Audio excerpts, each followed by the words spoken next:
अखेर एकनाथ शिंदे हे मुख्यमंत्री झाले. मुख्यमंत्री होण्याच्या बरोबर 48 तास आधी या चॅनलवर आम्ही शक्यता वर्तवली होती की एकनाथ शिंदे हे मुख्यमंत्री होतील आणि उपमुख्यमंत्री पदावर सुधीर मुनगंटीवार बसतील. रणनीती तशीच होती. मात्र ऐनवेळी देवेंद्र फडणवीसांचे पत्ते कापले. दिल्लीमध्ये जाण्याचा त्यांचा मार्ग रोखला गेला आणि त्यांनाच उपमुख्यमंत्री पदावर आणून बसवलं. हे सगळं का घडलं हे आपण पुढच्या भागात बघूया. आता आपण पाहूया की एकनाथ शिंदे यांना मुख्यमंत्री पदावर भाजपाने एवढ्या लवकर होकार कसा दिला आणि ते मुख्यमंत्री पदावर कसे गेले. म्हणजे अनेकांना वाटत होतं की एकनाथ शिंदे हे भाजपाच्या बुद्धिबळपटावरील एक प्यादा आहेत. हा प्यादा पुढे करून उद्धव ठाकरे नावाच्या राजाला शह देण्याचा खेळ भाजप खेळते. मात्र आम्ही आधीच सांगितलं होतं की हे सरकार पडणार आहे. म्हणजे तुम्ही 21 तारखेपासून तर अगदी हा सत्ता खेळ संपेपर्यंत जेवढे व्हिडिओ या चॅनलमध्ये मी टाकलेले ते पहा. आम्ही प्रत्येक वेळेस सांगत होतो की हे सरकार चालणार नाही आणि अशा काही खेळी होतील की त्याच्यामध्ये एकनाथ शिंदे हे प्यादे नसून ते वजीर आहेत हेच सिद्ध होईल. आणि शेवटी तेच सिद्ध झालं. भाजप समजून चालत होतं की एकनाथ शिंदे हा एक प्यादा आहे. या प्याद्याला जर ताकद दिली, उंट हत्ती घोडे त्याच्या भोवती जर उभे केले तर आपण सहज सत्ता पालट करू शकतो. दिल्लीश्वरांनी टाकलेला डाव हा परफेक्ट होता. फक्त प्यादा हा वजीर निघाला. एकनाथ शिंदे यांनी जर ठरवलं असतं तर मोठ्या गेम ते त्याच्यानंतरही खेळू शकले असते. मात्र त्यांनी पहिली गेम जी खेळली होती ती पहिली गेम अशी होती की मुख्यमंत्री जर आपण होणार असू तरच आपण पक्ष सोडायचा किंवा आपण बंड करायचं. मुख्यमंत्री हे त्यांच्या डोक्यामध्ये फिट होतं. तशी मागणी त्यांनी केली होती आणि म्हणूनच त्याच बळावर 39 आमदारांना घेऊन त्यांनी चक्क गुवाहाटी गाठलं. आता गुवाहाटीमध्ये सलग 10 दिवस एवढ्या आमदारांना ठेवणं म्हणजे पहिल्यांदा सुरत, गुवाहाटी आणि आता गोव्यामध्ये या सगळ्यांना एकत्र ठेवणं हे कुणालाही शक्य नव्हतं. ते शक्य एकनाथ शिंदे यांनी करून दाखवलं. म्हणजे खरं तर हा मोठा चमत्कार म्हणावा लागेल. म्हणजे कुठल्याही राजकारण्यांना जे जमणार नाही ते एकनाथ शिंदे यांनी करून दाखवलं. याचा अर्थ त्यांची तेवढी क्षमता होती. एवढ्या आमदारांचा त्यांच्यावर विश्वास होता आणि एकनाथ शिंदेंना पूर्णतः माहीत होतं की आपण प्यादा नाही आहेत. आपल्याला उपमुख्यमंत्री बनायचं नाही आहे. आपल्याला मुख्यमंत्रीच बनायचं आहे. आता हे मुख्यमंत्री का बनवणार होते की त्यांना का बनवलंय याच्या मागची अनेक कारणं होती. म्हणजे सर्व मीडिया सांगत होता की देवेंद्र फडणवीस हे पुन्हा येतील, ते मुख्यमंत्री बनतील. 106 आमदारांचा भाजप पक्ष आणि त्यांच्या पाठीराखे धरून 130 वर संख्या जाते आणि एकनाथ शिंदेकडे जास्तीत जास्त 51 आमदार आहेत आणि 51 आमदार त्यांच्या बलावर आता एकनाथ शिंदे हे फक्त उपमुख्यमंत्री पद घेतील. आता तसं घडलं नाही. भारतीय जनता पार्टीने एकाच दगडात अनेक पक्ष मारले. मोदी आणि शहा हे जे राजकारण खेळतायत ते आता राजकारण आपल्या देशातल्या अनेक राज्यकर्त्यांची भंबेरी उडवणार आहे. मी त्याची अक्षरशः झोप उडाली असेल की हे नेमकं काय करतायत, ह्या नेमक्या कोणत्या खेळी खेळतायत. त्यांनी जी खेळी खेळली की देवेंद्र फडणवीस हे जर मुख्यमंत्री झाले तर मोठ्या प्रमाणावर असंतोष माजेल. देवेंद्र फडणवीस हेच मुख्यमंत्री होतील असं धरून विरोधकांनी असा काही महाराष्ट्र पेटवला होता. अशा पद्धतीने टीका सुरू केली होती. हे सत्ता पिपासू आहेत, हे अराजक माजवणारे आहेत, यांनी शिवसेना फोडून हे सगळं काही करायला लावलेलं आहे आणि अत्यंत असभ्य भाषेत देवेंद्र फडणवीसांना टार्गेट केलं होतं.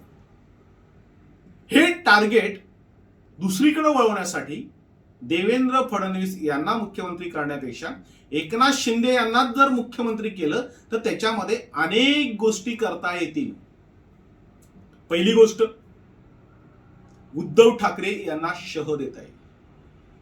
म्हणजे पुरत्या शिवसेनेलाच एकनाथ शिंदेंना मुख्यमंत्री करून शह दिला गेलाय. 2019ला जे काही घडलं त्याचे पुरते हिशोब यावेळेस देवेंद्र फडणवीस यांच्यासह भाजपाने चुकते केलेले आहेत.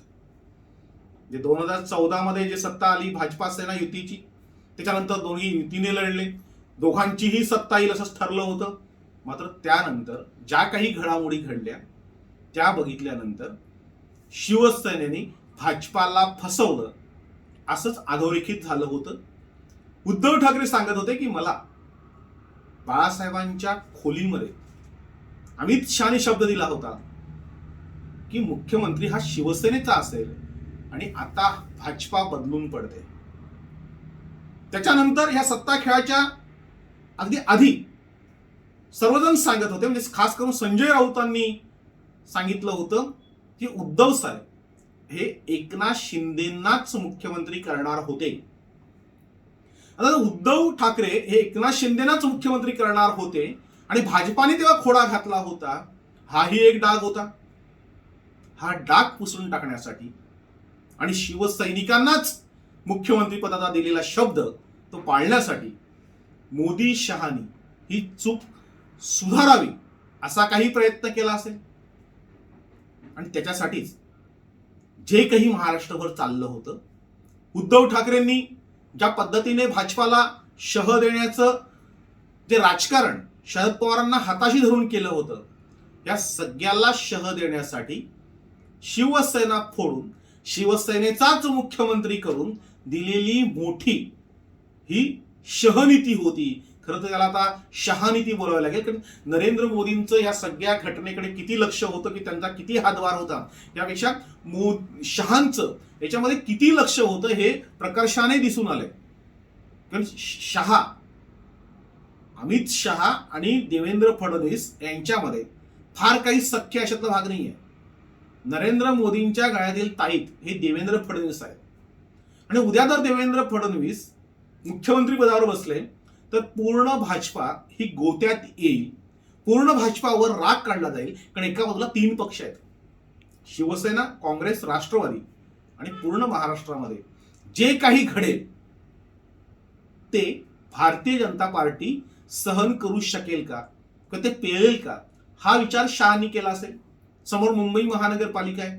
आता ही मुंबई महानगरपालिकेच्या साठीच उद्धव ठाकरे यांनी बऱ्याच रणनीती केल्या होत्या. म्हणजे खरं तर 21-22 पर्यंत त्या सगळ्या त्यांच्या इशाऱ्याने व्यवस्थित चालत होत्या. मात्र शरद पवारांचं राजकारण हे अत्यंत घातकी ठरलं आणि या एकूणच प्रकरणाला मोठं वळण मिळालं. म्हणजे सुरुवातीला वाटत होतं, म्हणजे आमच्या तुम्ही व्हिडिओ बघितले असेल तर आम्ही सांगितलं होतं की ही सगळी मातोश्रीवर चालणाऱ्या ह्या खेळी आहेत. मात्र शरद पवारांनी ज्या पद्धतीने एंट्री घेतली आणि त्यांनी जे काही खेळ केले त्याच्यामध्ये मुख्यमंत्र्यांना पुरतं बदनाम करून, म्हणजे शिवसेना पूर्ण गोत्यात आणून त्याच्यानंतरच सत्ता सोडायची, हा शरद पवारांचा खेळ होता. मात्र शेवटी तो खेळ अंगास आल्यानंतर शरद पवारांना न विचारता उद्धव ठाकरे यांनी न्यायालयाचा निकाल आल्याबरोबर राजीनाम्याची घोषणा केली. म्हणजे तोही खरा शरद पवारांना शह होता. शरद पवारांना वाटलं होतं की सगळे मुंबईत येऊ द्यावेत, मुंबईत आल्यानंतर जे काही राजकारण होईल, शिवसैनिकांच्या मारामाऱ्या होतील, मनं आतून तुटली जातील आणि शिवसेनेमध्ये मोठं खिंडार पडेल आणि 2 नंबरचा जो पक्ष आहे तो फक्त राष्ट्रवादी राहील आणि राष्ट्रवादी आणि भाजपा यांची काहीतरी साटलोटो होऊन नंतर ज्या काही घडामोडी घडतील त्याच्यावर शरद पवारांचं लक्ष होतं. मात्र वेळीच तो खेळ उद्धव ठाकरे यांनी थांबवला आणि एकनाथ शिंदे यांना पुढे चाल दिली. आता एकनाथ शिंदे हे मुख्यमंत्री होतील हे उद्धव ठाकरे यांनाही माहित होतं, एकनाथ शिंदे यांनाही माहित होतं. एकनाथ शिंदेच्या मर्जीतली काही जी लोक होती त्या लोकांना 8 दिवस आधीच हा सगळा खेळ, हे सगळं राजकारण हे फक्त मुख्यमंत्री पदासाठीच चालू आहे हे सगळ्यांना माहित होतं. मात्र या कानाचं त्या कानाला कुणीही कळू दिलं नव्हतं. 48 तास आधी आम्हाला तो मोह आवरला नाही आणि आम्ही जाहीर केलं होतं की मुख्यमंत्री पदावर एकनाथ शिंदे हेच बसते. याच चॅनलवर आम्ही ते सांगितलं होतं आणि ते खरं ठरलं. म्हणजे पहिलं जे कारण होतं मुख्यमंत्री करण्याचं ते म्हणजे उद्धव ठाकरे यांना शह देणं.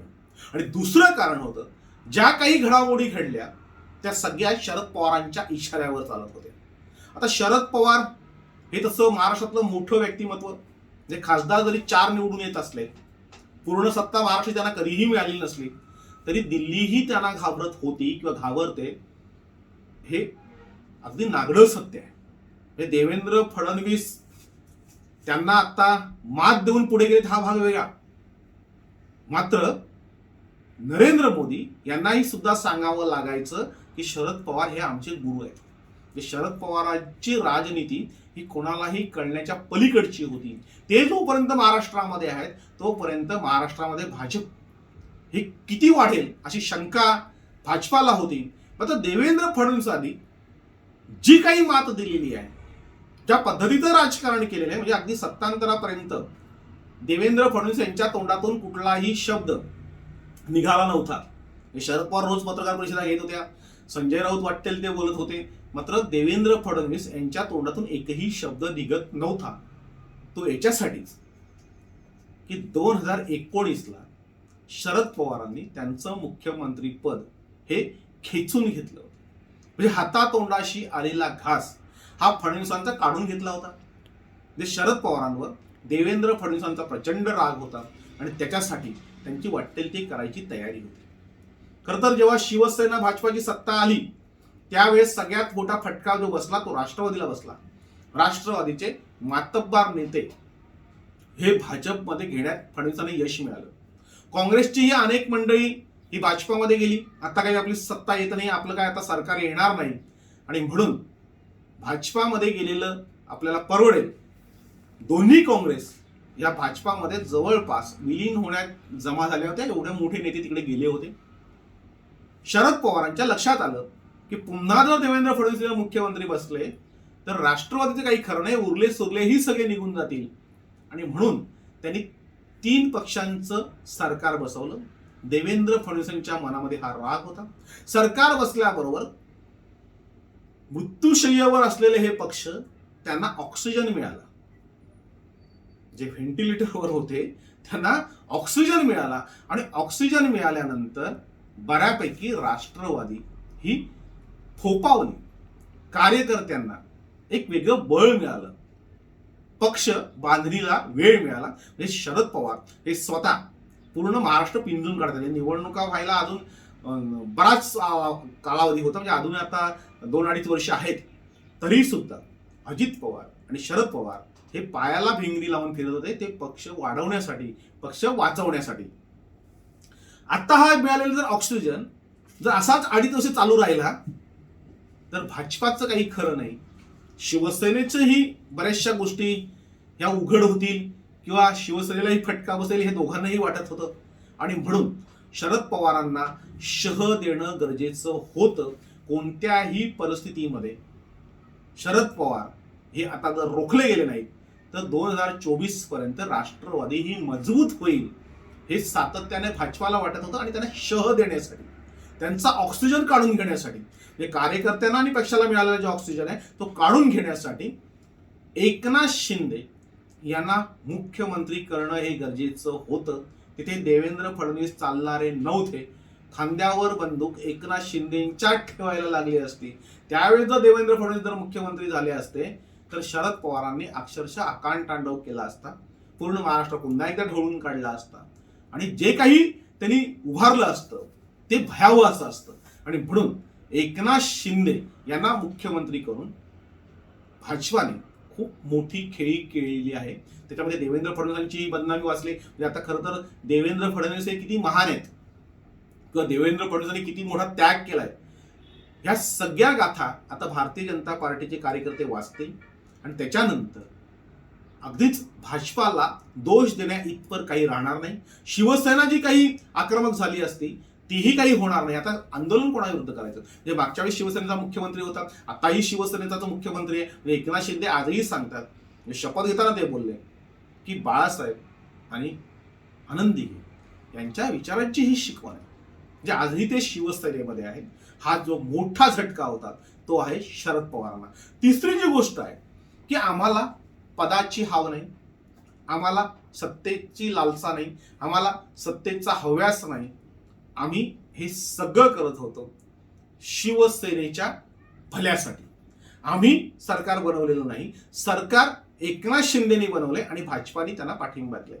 जर तुम्ही जर नीट देवेंद्र फडणवीसांची पत्रकार परिषद बघितली असेल तर त्यांनी बोलले होते की आमचा पाठिंबा हा एकनाथ शिंदेना आहे, सरकारने आम्ही बनवलं, सरकार ते बनवत आहेत, आम्ही सरकारमध्ये सामील होतोय. जे काही खापर फुटायचं होतं ते जर फुटलंच तर ते एकनाथ शिंदेवर फुटेल. आता एकनाथ शिंदेवर कोण खापर फुटेल तर शिवसेनावाले. आता शिवसेनेची अशी काही गोष्टी करून टाकल्या की आता विरोधात जायचं कोणाच्या. म्हणजे कालपर्यंत जे एकनाथ शिंदेच्या विरोधात बोलत होते, जे सभा बैठका जे घेत होते आणि त्याच्यावर टीका करत होते, गद्दार सांगत होते, अगदी वाटेल त्या भाषेत बोलत होते, ते मुख्यमंत्री झाल्यानंतर आता जर सगळं वातावरण बघितलं तर अर्धी अधिक शिवसेना ही एकनाथ शिंदेच्या बरोबर आली आहे. म्हणजे शिवसेनेमध्येच फूट पाडण्याचा जो डाव होता, जी काही खेळी होती तीही त्यांनी यशस्वी केलेली आहे. खरं तर ज्यावेळेस उद्धव ठाकरे यांनी राजीनामा दिला मुख्यमंत्री पदाचा तेव्हा एक महाराष्ट्रामध्ये वेगळी सहानुभूतीची लाट आली होती. म्हणजे उद्धव ठाकरेंचा राजीनामा आणि त्यांनी त्यावेळेस केलेलं भाषण हे त्यांना खूप उंचीवर घेऊन गेलं होतं. देवेंद्र फडणवीस जर मुख्यमंत्री झाले असते तर त्याच्यानंतर ही उंची अधिक वाढली असती आणि देवेंद्र फडणवीसांना त्याचा फटका बसला असता. म्हणजे खरं तर 21 तारखेलाच हे सगळं माहीत पडल्यानंतर किंवा 22 तारखेला त्यांनी मातोश्री सोडल्यानंतर त्याच वेळी जर राजीनामा दिला असता तर त्याच्यापेक्षा खूप मोठं राजकारण घडलं असतं आणि उद्धव ठाकरे यांची उंची त्याच्याही पेक्षा मोठी झाली असती. मात्र त्यावेळेस आमच्याशी शिवसेनेने गद्दारी केली असं पवारांनी आरोप केला असता, म्हणून पवारांनी त्यामध्ये एंट्री घेतली आणि हे फक्त सत्तांतर लांबवलं. हे सत्तांतर घडणार नाही, अशा काही गोष्टी होणार नाही, आमदार पुन्हा येतील, हे जेव्हा सगळी मीडिया सांगत होती, सगळे चॅनल्सवर बोंबलत होते किंवा वृत्तपत्रातून छापून येत होतं, तेव्हा एकमेव चॅनल होतं मशाल न्यूज नेटवर्क, हे सांगत होतं की ही सत्ता आता वाचणार नाही, हे सरकार पडणार आहे. ती याच बळावर की एकनाथ शिंदे यांनी खेळलेली जी खेळी होती ती मुख्यमंत्री पदासाठीच होती. ज्या अर्थी एवढ्या मोठ्या संख्येने आमदार जातात ते काही यांना उपमुख्यमंत्री करणं आणि छाटछूट मंत्रीपद घेणं असातला प्रकार नव्हता. आणि म्हणून ही जशी खेळी भाजपाने खेळली तशी त्याच्या वर्तान खेळी ही एकनाथ शिंदेंनी खेळलेली आहे. एकनाथ शिंदेंनी त्यांचं मुख्यमंत्रीपद मिळवलेले आहे. आता चौथं कारण काय त्यांना मुख्यमंत्री करण्याचं? चौथं कारण असं आहे, जरी एकनाथ शिंदे मुख्यमंत्री असले तरी व्यसन आताही भाजपाच्या हातामध्ये. भाजपाने पूर्णतः ताकद ही एकनाथ शिंदेच्या पाठीशी उभी केली होती. म्हणजे सुरत, गुवाहाटी ते गोवा किंवा आत्ताचा मुख्यमंत्री, ह्या सगळ्या गोष्टी भाजपानेच घडवून आणल्यात. ते जरी मान्य करत नसले, ते सांगत नसले तरी नागड्या पोरालाही कोणी विचारलं तर सांगेल की याच्यामध्ये भाजपाचा हात होता. आता एवढ्या सगळ्या गोष्टी एकनाथ शिंदेना मुख्यमंत्री पदावर बसवण्यासाठी जर करून आणल्या असतील तर एकनाथ शिंदे हे खूप सरळ स्वभावाचे आहेत, हुशार आहेत, विद्वान आहेत आणि त्याचबरोबर विचार करणार आहेत. ते नक्की हा विचार करतील की आपल्याला ही खुर्ची मिळाली ती केवळ भाजपामुळे. किंबहुना तशी बोलणी अमित शाह आणि नरेंद्र मोदींबरोबर एकनाथ शिंदेची झालेली असेलच आणि त्याच्यासाठी पूर्णतः वेसक जी आहे ती भाजपाच्या हातामध्ये असणार आहे. आणि जेव्हा आपण मुख्यमंत्री पद समोरच्याला देतोय त्यावेळेस आपल्याकडे महत्वाची खाती येणं आपसुकच आहे. भाजपाकडे आता महत्वाची खाती असतील. महत्वाच्या खात्यांच्या बळावर जसं राष्ट्रवादीने महाराष्ट्रात हातपाय पसरले तसंच आता भाजपा त्यांची संघटना ही मजबूत करेल. खरं तर 106 पैकी एकही आमदार फुटू न देणं हे देवेंद्र फडणवीस यांचं कौशल्य होतं. म्हणजे सत्ता आता जशी राष्ट्रवादी आणि काँग्रेस फुटली तशी भाजपा फुटली नाही. त्याच्यामुळं ह्या लोकांना न्याय देणं आता गरजेचं आहे. पूर्णतः बांधणी होईल. अगदी बऱ्यापैकी ताकद पक्षाच्या कार्यकर्त्यांना मिळेल आणि अधिक जोमाने आपण 2024 मध्ये निवडून येऊ, ही त्याच्या मागची खरी रणनीती आहे. जे काही वाईट झालं मुख्यमंत्री पदावरून, काही निर्णय घेणं बाकी राहिलं, कारण अनेक आता निर्णय आहेत, अनेक गोष्टी आहेत. या सगळ्या गोष्टी करताना जो काही दोष असेल, जे काही खापर फुटायचं असेल, ते एकनाथ शिंदेवर फुटेल. ते सरकार म्हणून भारतीय जनता पार्टीवर येणार नाही. जसं हे ठाकरे सरकार आहे असं राष्ट्रवादी आणि काँग्रेसवाले सांगायचे वाईट घडल्यानंतर, आणि चांगलं घडल्यानंतर महाविकास आघाडीला श्रेय घ्यायचे, तसंच हा प्रकार होणार आहे. हे भाजपालाही पाहिजे. म्हणजे एकदाच सगळं काही अंगावर यायला नको आणि आपल्याला पक्षाची बांधणी चांगल्या प्रकारे करता यावी, याच्यासाठी हा जो काही वेळ मिळणार आहे तो पक्षाला मिळणार आहे. त्यातच दिल्लीने ऐनवेळेवर जी खेळी खेळली, जे काही देवेंद्र फडणवीस यांचे पत्ते कापले, त्यांना शह दिला, मात्र त्याचबरोबर त्यांना मंत्रिमंडळात समावेश करून या सरकारवर पूर्णतः लक्ष ठेवण्याची त्यांना एक जबाबदारी दिली आहे. देवेंद्र फडणवीस हे हुशार आहेत. मागची 5 वर्ष त्यांनी मुख्यमंत्रीपद उपभोगलंय. त्याच्यामुळं सरकार कसं चालवायचं हे त्यांना माहिती आहे. हे सरकार आता वेगाने चालेल. म्हणजे एकनाथ शिंदे हे अनुभवी आहे, देवेंद्र फडणवीस त्यांच्यापेक्षा जास्त अनुभवी आहेत. दोघांनी जर हातात हात घालून काम केलं तर पूर्ण महाराष्ट्र हा हे ढवळून काढतील. त्याचा आपसुकच श्रेय हे भाजपाला मिळेल, ही त्याच्या मागची रणनीती होती. ते चौथं कारण होतं. 5वं जे कारण आहे, शिंदे हे अगदीच म्हणजे स्पष्ट भाषेत बोलायचं झालं तर ते देना बँक आहेत. संपूर्ण महाराष्ट्र शिवसैनिक पदाधिकारी म्हणायचे की मातोश्री हा लेना बँक आहे. तिथे फक्त घ्यायचं माहिती आहे, द्यायचं माहित नाही. एकनाथ शिंदेकडे तो प्रकार नव्हता. एकनाथ शिंदेनी खूप गोष्टी सांभाळल्या.